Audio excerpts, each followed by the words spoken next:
কোনো ব্যক্তি বা দলের মব সৃষ্টি করার এখতিয়ার নেই বলে মন্তব্য করেছেন জামায়াতে ইসলামীর আমির ডাক্তার শফিকুর রহমান। দলের কর্মীদের উপর হামলা ও হেনস্থার নিন্দা জানিয়েছেন তিনি। বলেন, এ ধরনের নোংরা অবস্থা দেখতে চায় না জামায়াত।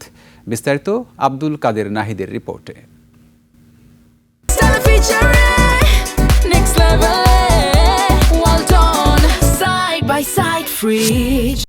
পীরেরবাগে একটি মসজিদের সামনে জামাতে ইসলামীর নেতাকর্মীদের ওপর হামলায় আহতদের দেখতে হাসপাতালে যান জামাতের আমির।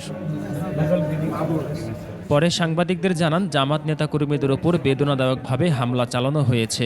আমরা আর দেখতে চাই না, শুনতে চাই না এই ধরনের নোংরা অবস্থা। শুধু ঢাকা 15 না, এখানে ওখানে টুকটাক আমরা এগুলো শুনতে পাচ্ছি। আমরা নির্বাচন কমিশন এবং সরকারকে বলবো, যদি সত্যি আপনারা যে অঙ্গীকার করেছেন সুষ্ঠু নির্বাচনের, সেই অঙ্গীকার যদি আপনারা বাস্তবায়ন দেখতে চান, তাহলে আপনাদের দায়িত্ব আপনাদেরকে অবশ্যই পালন করতে হবে।